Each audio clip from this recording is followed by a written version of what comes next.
Hola a todos y muy bienvenidos, queridos amigos, oyentes y seguidores, a un nuevo episodio de Historia en Podcast. Episodio 14 de esta sexta temporada On Demand, en donde ustedes proponen los temas y nosotros de aquí trataremos de darle la vueltita de rosca para hacerlos interesantes, llamativos, atractivos, amenos y que puedan entrar aproximadamente en 40-45 minutitos de audio. Así ustedes escuchan, aprenden un poquito, profundizan un poquito de historia mientras pueden ir realizando cualquier otro tipo de actividad de sus vidas diarias. Así que muy bienvenidos, es un gusto estar nuevamente después de un tiempito medio largo a mi gusto, pero me he dedicado a armar un episodio doble, ¿sí?, sobre un tema que se me ha solicitado muchísimo en esta sexta temporada On Demand. ¿Cuál es el tema?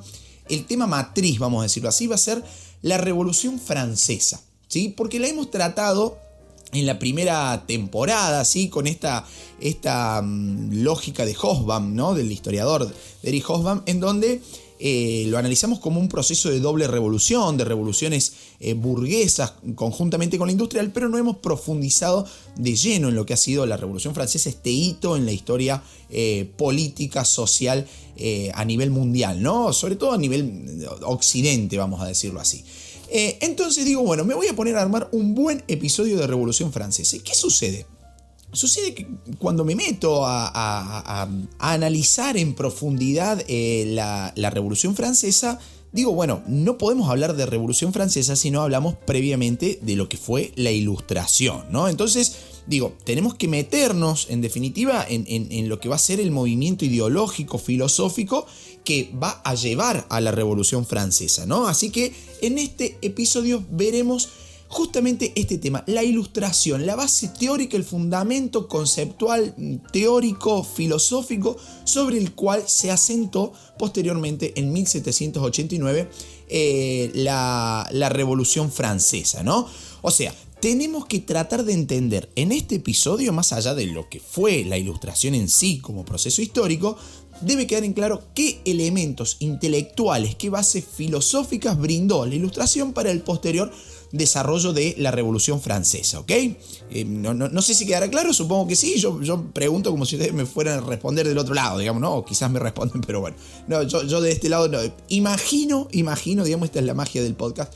Imagino que del otro lado más o menos entienden por dónde viene este episodio de hoy, que va a ser en realidad un episodio doble. La Ilustración y posteriormente la Revolución Francesa. Larguemos entonces. Resulta que durante el siglo XVII se va a desarrollar en Europa, en Europa occidental sobre todo, un movimiento filosófico, un movimiento político, cultural, con ideas basadas sobre todo en la razón, en el hombre como objeto y sujeto de conocimiento, y que primordialmente se oponía al absolutismo monárquico y a la justificación divina del poder del monarca, ¿no? El absolutismo monárquico, esta forma de gobierno en donde existía un monarca, un rey que controlaba absolutamente todo y justificaba su poder en Dios. Decía, a mí me eligió Dios, así que ustedes a llorar el campito no tienen por qué venir a reclamar y a quejarse de nada. No existía la ciudadanía como la conocemos hoy en día, sino que existían súbditos, ¿sí? Gente que no tenía participación política, derecho a la participación política,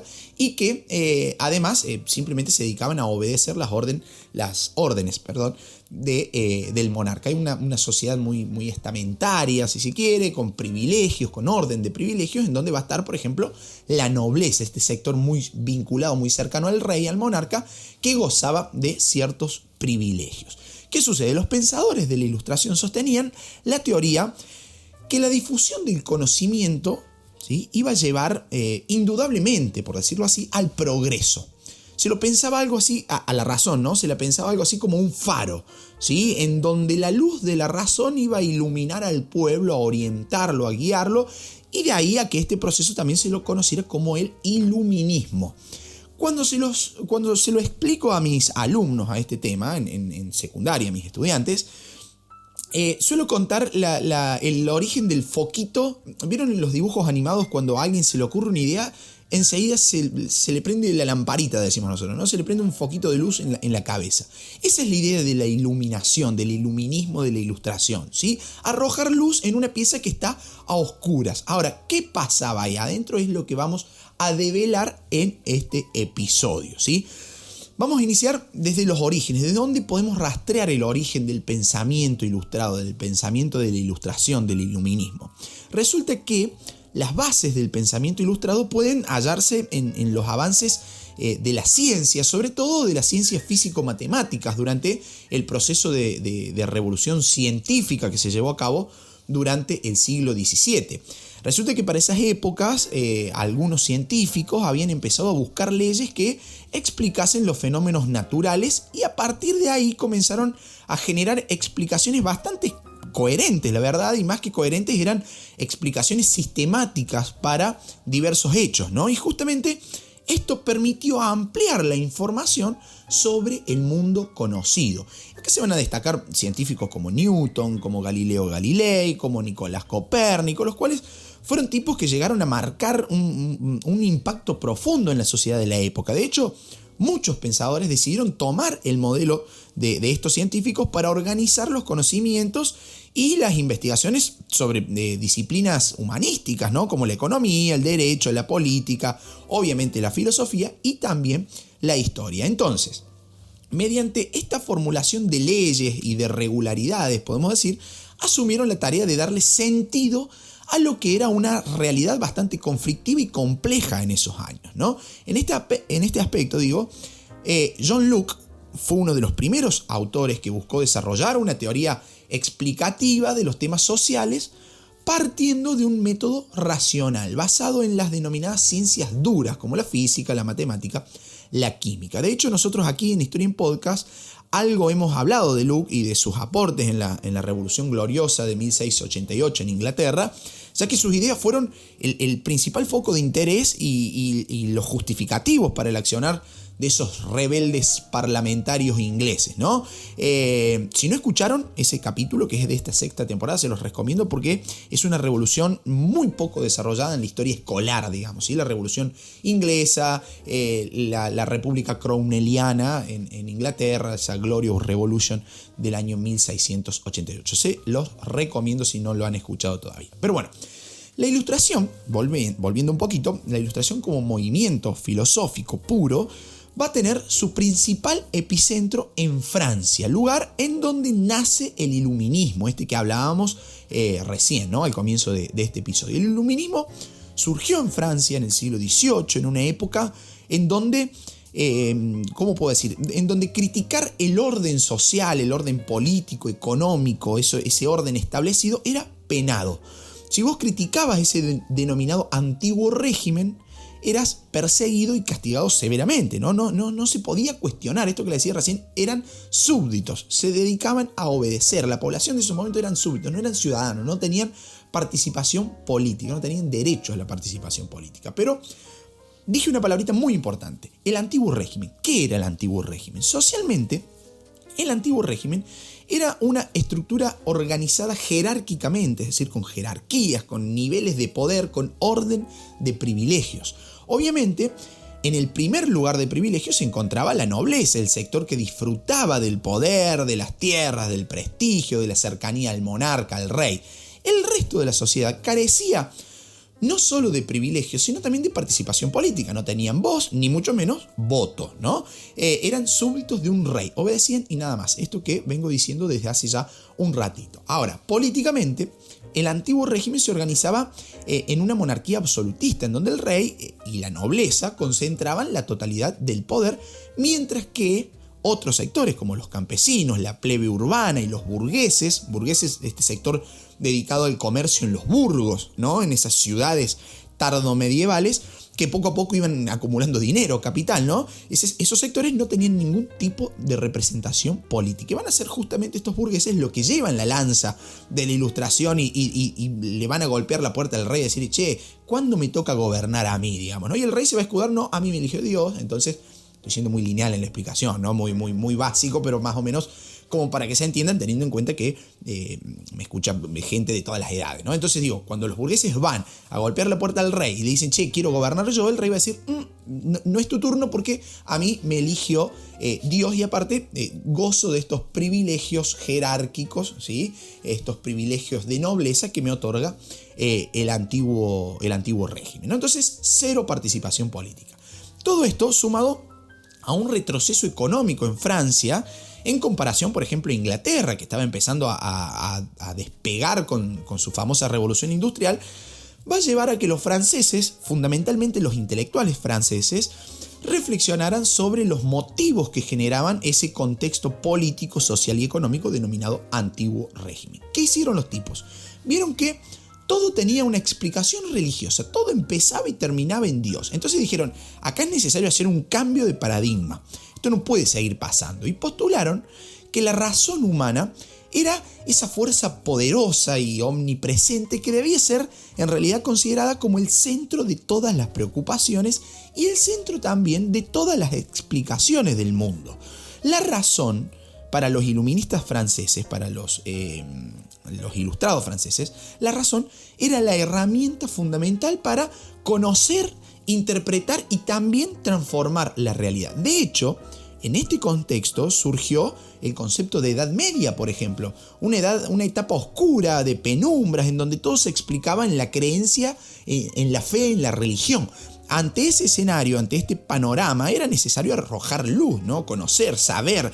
De allí surge ese concepto de ilustración, de iluminismo, porque se consideraba que la razón y el establecimiento de leyes racionales permitirían iluminar esas tinieblas de la ignorancia medieval, ¿no? Podemos compartir o no, pero ahí surge el concepto de Edad Media, una etapa que se interpone entre un periodo esplendoroso filosóficamente, como fue la antigüedad clásica, Grecia y Roma, y esta modernidad, digamos, esta tardomodernidad que estaba empezando a poner el foco en la razón y no en la creencia para explicar el mundo. Entonces, ¿qué hubo ahí al medio? La Edad Media, digamos, ¿no? Esa época en donde la iglesia manejó los hilos del pensamiento, ¿no? Bueno, ahí surge teóricamente ese concepto de Edad Media, incluso que se usa en varios manuales escolares hasta el día de hoy para explicar las etapas históricas. Pero bueno, para no caer en contradicciones, en esta puja de poder entre pensamiento religioso y pensamiento secular o laico, digamos, ¿no? Por fuera de la religión, muchos pensadores de la Ilustración directamente rompieron con la hegemonía religiosa y se declararon ateos. Pero igualmente otros pensadores ilustrados, sin negar así como de manera muy directa la existencia de Dios, se opusieron a que la sociedad aceptara una visión eclesiástica del mundo, ¿sí? Y en esto va a surgir algo muy importante y es en lo que quiero hacer foco para entender posteriormente el proceso revolucionario francés iniciado en 1789, conocido como la Revolución Francesa, que va a ser motivo del próximo episodio. ¿Qué sucede? Los filósofos ilustrados comenzaron a rechazar también las formas de ejercer el poder que existía en esa época. Estamos hablando del absolutismo monárquico, en donde la justificación del poder era la divinidad, era Dios, por eso hablamos de justificación divina. Entonces, los tipos rechazaron esta idea de un poder sostenido por Dios, e incluso sin posibilidades de discusión de ningún tipo, ¿no? A ver, eso no correspondía con los postulados de la razón que esos propios filósofos ilustrados venían pregonando, ¿no? Y para eso, para rechazar el poder político fundamentado en Dios, los filósofos comenzaron a ocuparse, mejor dicho, de temas como los límites que debían ser aplicados al poder, el origen de la soberanía, la representación de los ciudadanos y sobre todo en las características del gobierno y del Estado como entidades separadas, ¿no? Recordemos, porque a ver, Estado es una cosa, gobierno es otra. Recordemos la célebre frase de Luis XIV de Francia, máximo representante del absolutismo monárquico, el famoso Rey Sol, ¿sí? Quien decía, el Estado soy yo. Bueno, a partir de ahora, a partir de la Ilustración, se va a buscar empezar a separar Estado de gobierno. Y al mismo tiempo, los ilustrados rechazaban los privilegios nobiliarios, es decir, el privilegio de los nobles, de la nobleza cercana al rey, y buscaron establecer la necesidad de organizar una sociedad basada en la igualdad política de los ciudadanos. Esto es muy importante, igualdad política, no nos estamos metiendo en igualdad económica y nada de esto, ¿no? Igualdad política, esto debe quedar bien claro. Para ellos era necesario fundar un nuevo régimen, a comparación de este antiguo régimen de privilegios, en donde existiesen ciudadanos libres e iguales que detentaran, digamos, que tuvieran y a la vez hicieran valer sus derechos políticos. Y como si todo esto fuera poco, la reflexión política del siglo XVIII, denominado también el siglo de las luces, imagínense ustedes, ¿no? Por todos estos cambios en el mundo de las ideas, va a girar en torno a la idea de que los seres humanos eran libres e iguales desde su nacimiento, algo totalmente novedoso en la historia universal, ¿no? Y estos conceptos, además de resultar novedosos y originales, iniciaron también un proceso de profundo cuestionamiento de todo el orden político y social del antiguo régimen en las diferentes monarquías europeas. Así, el hombre, como ser pensante, como ser razonable, empezó a ganar espacio y poco a poco el antropocentrismo, esta filosofía en donde el hombre es el centro de las explicaciones del mundo, ¿sí?, va a empezar a manifestarse en muchísimos más espacios, dejando de lado al teocentrismo, esta idea en donde todo se explica en Dios o en la divinidad, ¿no? Al mismo tiempo, el desarrollo científico, técnico, fue acompañando a esta corriente de pensamiento ilustrado. La imprenta y sobre todo la industria editorial en su conjunto permitieron que los pensadores ilustrados pudieran difundir sus ideas con mayor alcance. Recordemos que hasta el momento los libros eran producidos en los monasterios de manera muy artesanal, por curas, o sea, si no le gustaba a la jerarquía eclesiástica un libro, muy probablemente nunca llegaría a ver la luz, digamos, y si veía la luz, la única luz que podía llegar a ver era la luz de una hoguera, en donde se quemaban esos libros prohibidos, ¿no? Entonces estos avances técnicos como la imprenta, el papel, permitieron la difusión mucho más rápida, digamos, de esta nueva corriente teórica, filosófica, de pensamiento que fue la Ilustración. Podemos decir que en este proceso se democratizó el acceso a la filosofía, el acceso al mundo intelectual, provocando que el pequeño grupo de personas que tradicionalmente accedía a la reflexión y al conocimiento se fuera extendiendo. Y esto va a significar que parte de la gente común, así entre comillas, de la plebe, de sectores integrados por campesinos, artesanos, burgueses, pudieran acceder a la participación en diversos ámbitos de la sociedad, así como también de la discusión de ideas que se daba en esos propios ámbitos, ¿no? En este sentido, los ingleses van a llevar la posta, ¿no? Porque con el proceso de cambios iniciados con la Revolución de Cromwell en el año 1647 y posteriormente con la Revolución Gloriosa de 1688, el liberalismo como teoría política comenzó a florecer. Ahora, ¿qué establecía ese liberalismo? El liberalismo, para explicarlo fácilmente y para que todos me entiendan, va a ser la teoría que defiende las libertades individuales frente a la arbitrariedad del poder, ya sea por parte del Estado o por parte de la Iglesia. Los autores liberales van a desplegar siempre argumentos bien razonados a favor de la igualdad política, de la tolerancia religiosa y sobre todo también de la libertad de pensamiento. Particularmente en el aspecto político, que es el que más nos interesa en este episodio, el liberalismo se va a enfocar en combatir las monarquías absolutas. Estaban en contra del monopolio del poder por parte de una sola persona. Generalmente se apoyaban en ideas en las que se incorporara el Parlamento, ¿sí?, como un órgano central en la toma de decisiones.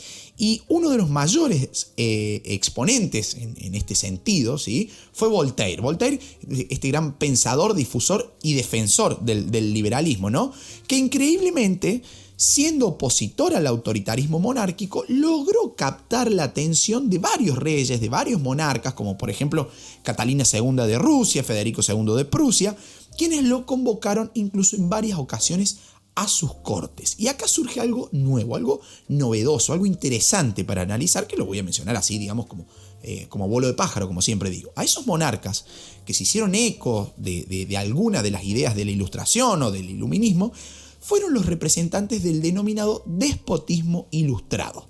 Los tipos se rodearon de filósofos de la Ilustración para sentar las bases de este modelo político singular que era el despotismo ilustrado. ¿Qué hacían? Bueno, en realidad los déspotas ilustrados ejercían el poder de una manera bastante autoritaria, bastante arbitraria y no permitían, como es de imaginarse, y como ya hemos dicho, la participación del pueblo en las decisiones de su gobierno. Sin embargo, en el contexto en el que se encontraban, ¿sí?, los llevó a buscar ciertas soluciones a los problemas, digámosle, estructurales que presentaba el antiguo régimen, ¿no? Entonces, algunos de esos monarcas propusieron terminar con la influencia de la iglesia, por ejemplo, con los privilegios de la nobleza, buscaron al mismo tiempo fortalecer las bases económicas y culturales de las sociedades que gobernaban. En algunos casos, el liberalismo de la Ilustración los llevó a estos monarcas a aceptar la tolerancia religiosa también, algo que en años anteriores hubiese sido impensado, ¿no? Y ustedes a lo mejor digan o piensen, uy, qué buenos estos tipos, estos déspotas ilustrados, qué generosos, qué tipos más piolas, ¿no? Pero en realidad todo esto guarda una trampa que se resume de manera muy gráfica en una célebre frase atribuida a Federico II de Prusia, que dice: todo para el pueblo, pero sin el pueblo.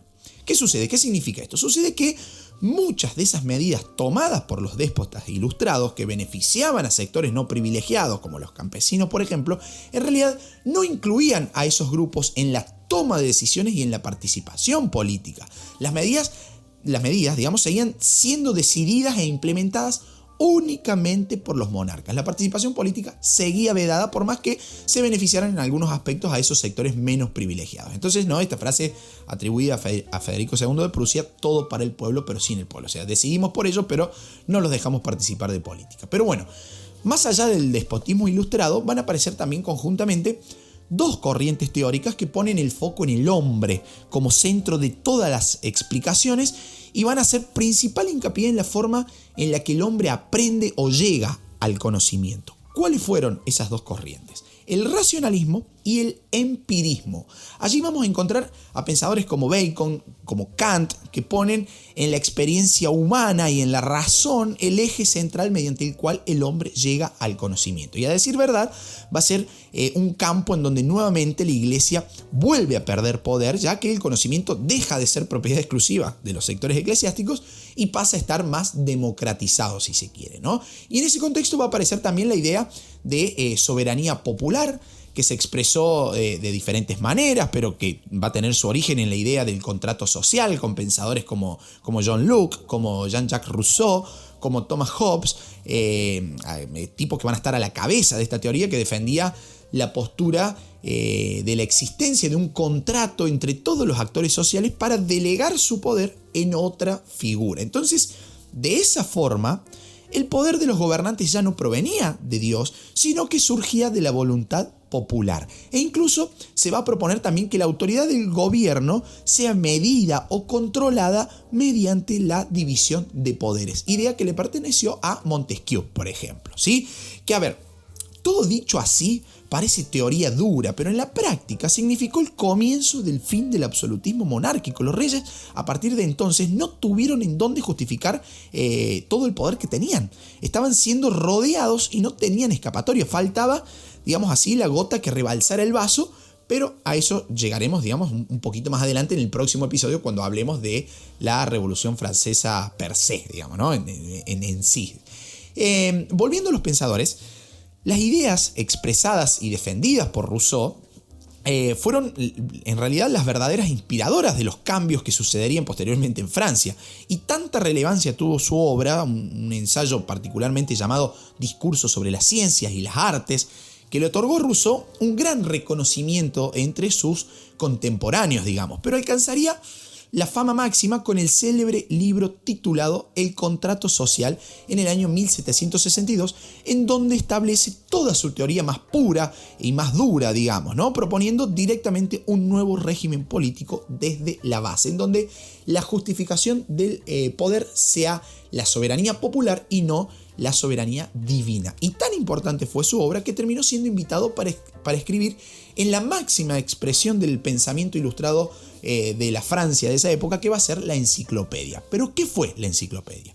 Resulta que todos los pensadores ilustrados confiaban en el poder de la razón y del conocimiento para transformar la realidad, ¿no? Esto ya lo vengo diciendo desde comienzos del episodio, pero fue justamente con esas ideas que crearon un compendio de todos los conocimientos existentes hasta el momento para tratar de dar a luz sobre ciertos aspectos en los que reinaba la oscuridad, ¿no? Ese compendio fue llamado la Enciclopedia o Diccionario Razonado de las Ciencias, las Artes y los Oficios, editada entre los años 1751 y 1772 en Francia bajo la dirección de Denis Diderot y Jean Le Rond d'Alembert. Fue una obra monumental, imagínense ustedes, que pretendió reunir la totalidad del saber de la época para transmitir esos conocimientos a todos los miembros de la sociedad, aunque en sus comienzos solo estaba disponible para una pequeña minoría debido a los costosos de su precio, ¿no? Imagínense el tamaño de esos libracos y lo ambicioso del proyecto, ¿verdad? Muchos pensadores de la época escribieron allí para reflejar ese pensamiento ilustrado, pensadores de los cuales ya hemos hablado en este episodio, como Voltaire, como Rousseau, como Adam Smith, como Montesquieu, entre otros, ¿sí? Pero además de los libros, la prensa gráfica jugó también un papel muy importante en la divulgación del conocimiento ilustrado, porque van a aparecer durante esos años periódicos sobre diversos asuntos, ya sea sobre cuestiones de política, de moral, de literatura, de ciencias, así como también diversas revistas u hojas de anuncios, como se los llamaba en ese entonces, ¿no? Van a aparecer círculos en donde todo ese conocimiento se compartía, ya sean café, tertulias o clubes. Incluso en muchos países europeos se van a inaugurar academias dedicadas a la literatura, a la ciencia, a las artes, academias europeas en las que muchos criollos americanos se encontraban estudiando, o con vínculos muy cercanos. Es decir, las mismas personas que lucharon en nuestra independencia continental, digámosle así, estaban siendo bañados, por decirlo de alguna forma, con las ideas de la Ilustración en Europa. Hombres como Bolívar, como San Martín, como Belgrano, entre tantísimos otros, ¿no? Entonces, ¿con qué debemos quedarnos de este episodio, queridos amigos, ya para ir buscando su final? Básicamente, con que el absolutismo monárquico comenzó a ser discutido filosóficamente durante todo el siglo XVIII por parte de los pensadores de la Ilustración, quienes cuestionaron las bases teóricas y filosóficas sobre las cuales descansaba el poder de los reyes y también descansaban los privilegios de la nobleza, ¿no? El desarrollo teórico de Rousseau sobre la soberanía popular, los argumentos de Montesquieu sobre la división de poderes, van a atacar directamente todos esos fundamentos sobre los que se asentaba el funcionamiento del denominado antiguo régimen. Y para relacionarlo con el episodio siguiente, el que vendrá, sobre la Revolución Francesa, debemos entender particularmente el contexto de la monarquía de ese país, en donde los reyes franceses eran considerados representantes de Dios en la tierra, por lo que gobernaban, sin organismo que controlara su poder e incluso sin hacer ningún tipo de concesión a los diferentes grupos sociales. Esos privilegios se justificaban en el supuesto origen divino de la monarquía, argumento que van a dilapidar los pensadores ilustrados, como hemos visto a lo largo de todo este episodio. Queridos amigos, hasta acá el episodio de hoy. Los invito, si quieren colaborar con el canal, a través de cafecito.app o a través de PayPal si nos escuchan desde un país que no sea Argentina, ¿no? Todos los links para colaborar, para las colaboraciones por PayPal, por Cafecito, para llegar a nuestro Instagram, a nuestro canal de YouTube, lo encuentran en el link que está en la descripción de este y de todos los episodios. Los espero en el próximo encuentro, que va a estar sumamente buenísimo, así que no se lo pierdan, relacionado a la Revolución Francesa, y que estaremos linkeando constantemente a los conceptos que hemos trabajado y desarrollado en el episodio de hoy. Queridos amigos, hasta un próximo encuentro. Chao, muchas gracias.